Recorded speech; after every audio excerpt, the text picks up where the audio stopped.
अहाना ने उसके इतने करीब आकर उसके सोए जज्बात जो जगा दिए हैं उस जिससे वह उसे ध्यान बटाने की कोशिश तो कर रहा था, पर हटा नहीं पा रहा था। हटा रहा था तो शायद कुछ गलत कदम उठा लेगा, तो लेट गया। एक मजबूर लड़की जो न जाने किस मजबूरी में यहाँ छिपी है, उससे मदद की आशा रख रही है, तो उसे भी अपनी इंसानियत दिखानी चाहिए। वह तो लेट गया, पर आहाना ऐसे ही बैठी रही। सो जाओ, बैठी क्यों हो? उसे बैठा देखकर वो बोला, नींद नहीं आ रही। आहाना ने उत्तर दिया, नींद नहीं आ रही या जानबूझकर नहीं सो रहे? उसने आंखें छोटी कर पूछा, जानबूझकर ही नहीं सो रही? क्यों? आपने मेरी नींद में होने का फायदा उठाया तो किसी पर भी यकीन नहीं कर सकती। उसकी बात पर उसे गुस्सा भी आया और हंसी भी। मुझ पर भी नहीं। नहीं, आप कौन सा काम कम है? माना थोड़ी देर के लिए बह गया था, पर सकती हो। अब मैं विश्वास दिलाता हूँ वैसा कुछ नहीं करूँगा। उसने उसे आश्वस्त करने के उद्देश्य से कहा। आहाना ने उसे गौर से देखा, वह नॉर्मल ही लग रहा था, तो अब वह भी नॉर्मल होने की कोशिश करने लगी। कितनी देर में मुंबई पहुंच जाएंगे? उसने उससे पूछा। यही 3-4 घंटे में, वह धीरे से बोला। पर आहाना ने गौर किया, वह उसे एकटक देख रहा था। ऐसा क्या देख रहा है? अपने को देखता देख उसने पूछा। सोच रहा हूँ कि मजबूरी क्या नहीं करवाती कि एक अकेली लड़की ऐसे रात में अकेले भागने पर मजबूर हो गई। उसके ऐसा कहते ही आहाना के आंखों से आंसू टपक पड़े। आहाना के भावनाओं का ज्वार उमड़ देख उसका दिल भी पसीज गया। बेबसी में निकले ये आंसू उसका दुख बयां करने काफी थे, तो वह लेटा ना रहा सका और उठकर उसके पास ही आकर बैठ गया। रोने क्यों लगी? क्या कोई बहुत बड़ी ट्रेंजिंग हुई है तुम्हारे साथ? चाहे तो अपना दुख मुझसे बांट सकती हो, ऐसा करने से शायद तुम्हारा मन हल्का हो जाए। उसने उसे ढांसा बधाते कहा। तो नहीं, मैं उससे बस गर्दन हिलाई। कोई तुमसे जबरदस्ती शादी करना चाहता है, यही बता रही थी। यही दुख है क्या? क्यों करना चाहता था? उसने पूछा। क्योंकि उसका हम पर एहसान था। उसने माँ के इलाज के लिए पैसे दिए थे और हमारा घर भी उसके पास गिरवे था। इस सब के बदले 40 साल की उम्र में एक बच्चे का बाप होकर मुझसे जबरदस्ती शादी करना चाहता था। वह शादी से पहले मुझसे जबरदस्ती कर रहा था, तो मैं उसको घायल कर भाग गई। भागने के बजाय उसकी पुलिस कंप्लेन करनी पड़ी थी। वह बहुत बड़ा क्रिमिनल है। उसने सब खरीद रखे कहकर वह का फपक पड़ी। मैं किसी तरह भागकर आई हूँ, यही दुख है तुम्हारा। हाँ, ये भी है, पर इससे भी बड़ी और बात है। इससे बड़ी और भी बात क्या है? उसने आश्चर्य जताया। पिता तो पहले ही दुनिया छोड़ गए थे। माँ थी, वो भी चल बसी पिछले 6 महीने से। भाई का भी कुछ नहीं, सबसे बड़ा भाई है। वह मुझसे नाता तोड़कर दूसरे शहर में रहता है। उसकी पत्नी उसे हमारे पास नहीं आने देती, ना हमें वहां आने देती है। अब मैं बिल्कुल असहाय हूँ, कहती वह मुंह पर हाथ रख भपक पड़ी। Sorry, so sad. कैसे हुआ ये सब? माँ बीमार थी। माँ बाप का साया उठ जाए तो इससे बड़ा दुख कुछ नहीं होता है, और इससे बड़ा दुख अकेले होने का होता है। भाई को भी ऐसा नहीं करना चाहिए था। वो तो माँ के मरने पर भी मुखाग्नि देने नहीं आया। मैंने खुद ही माँ का अंतिम संस्कार किया। माना वह बहुत बड़ा दुख है। भगवान तुम्हें यह दुख सहने की ताकत दे।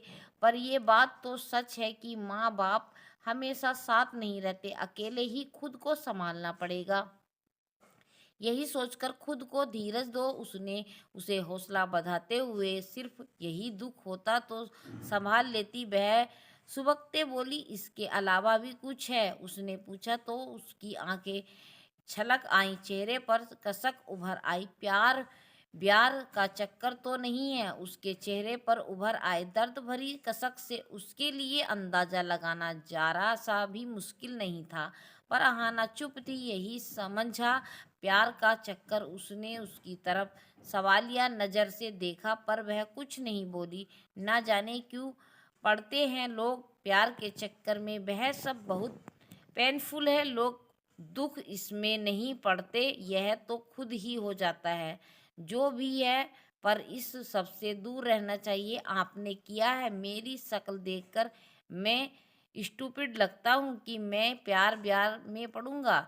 एक्चुअली मैं तो इसमें विश्वास ही नहीं करता। प्यार भावनाएं इस सबसे बहुत दूर हूँ। मैं बहुत प्रैक्टिकल बंदा हूँ और हर चीज़ को प्रैक्टिकली सोचता हूँ, जिसमें भावनाओं के लिए कोई जगह नहीं, क्योंकि भावनाएं इंसान को कमज़ोर बनाती हैं।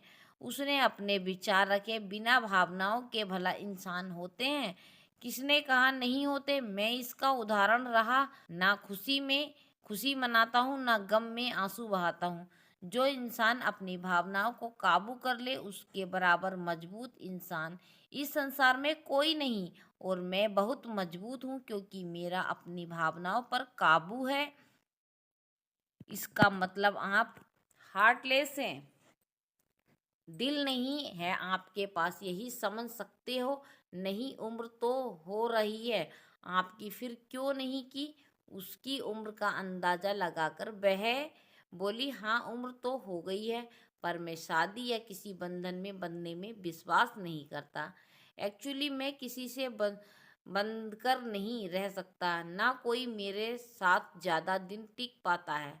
उसने उत्तर दिया, मतलब आप कभी शादी नहीं करेंगे? हाँ, फिलहाल तो यही सोचा है।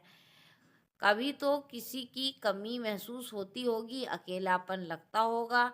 अरे किसी से बनता नहीं, पर इसका मतलब ये नहीं कि मुझे लड़कियां अच्छी नहीं लगती हैं। मेरी 2-3 एक्स रह चुकी हैं, जिनके साथ मैं रिलेशनशिप में रह चुका हूँ। इवन फिजिकली भी क्या, बिना प्यार के सब कर लेते हो। हाँ, मैं कमिटमेंट होने में विश्वास नहीं रखता। शादी मतलब कमिटमेंट, झंझट, बस इसीलिए ओपन रिलेशनशिप मुझे पसंद है। और यह सब बड़े शहरों में आम है। मतलब अपनी ज़रूरत पूरा करने के लिए ही गर्लफ्रेंड बनाते हो। हाँ, यही समझ सकती हो, पर मैं उन्हें धोखे में नहीं रखता। रिलेशनशिप में आने से पहले ही सब क्लियर कर लेता हूँ कि मैं शादी के बारे में नहीं सोचूंगा। यह जानने के बाद भी आप मुझसे शादी नहीं करोगी, वो आपके साथ संबंध बनाती है? अहाना ने आश्चर्य से पूछा। हाँ, अच्छा है। वह रोना बंद कर फीकी हंसी हंसी। क्या आप किसी से भी से शादी का झूठा वादा उसकी भावनाओं से नहीं खेलते? वरना तो लोग शादी के नाम पर छलने में जरा वक्त नहीं लगाते। इसके लिए चाहे उन्हें झूठ वादे करने पड़े या कोई भी छल परपंच करना पड़े, कुछ भी करने में पीछे नहीं हटते। बताते हुए उसके चेहरे पर फिर से दर्द उभर आया, आंखों से आंसू की हाथों में उन्हें जल्दी जल्दी साफ करती है। हाँ, मैं किसी से ज़्यादा समय से बंधी नहीं रह सकता, पर मैं पहले ही यह बात स्पष्ट कर देता हूँ कि मैं शादी में इंटरेस्टेड नहीं हूँ। ना मैं किसी से प्यार का वादा करता हूँ और ना शादी का वादा। यह एक बायोलॉजिकली फैक्ट भी है कि कोई भी लड़का किसी लड़की से प्यार कर नहीं सकता। यह मात्र फिजिकल अट्रैक्शन होता है, जो स्वाभाविक है। अब सीधे तौर पर तो इसे कहते नहीं तो प्यार का नाम दे देते हैं, और मैं प्यार शब्द का इस्तेमाल ही नहीं करता, डायरेक्ट बोल देता हूँ। बस यही मुझ में फ़र्क है। वह उसकी तरफ देखता बोला, कभी किसी से लगाव भी नहीं होता? वह भी उसकी तरफ देखते हुए बोली, नहीं हुआ, जब तक रिलेशन चला चला नहीं। तो दोनों सेपरेट अलग होने पर थोड़ी तकलीफ तो महसूस होती ही होगी। नहीं, क्योंकि मैं किसी से लगाव होने नहीं देता। बाकी मैं खुद को इतना बिजी रखता हूँ कि यह सब सोचने ही नहीं पाता। लगाव मतलब दर्द, तकलीफें जैसे कि तुम्हें हो रही हैं।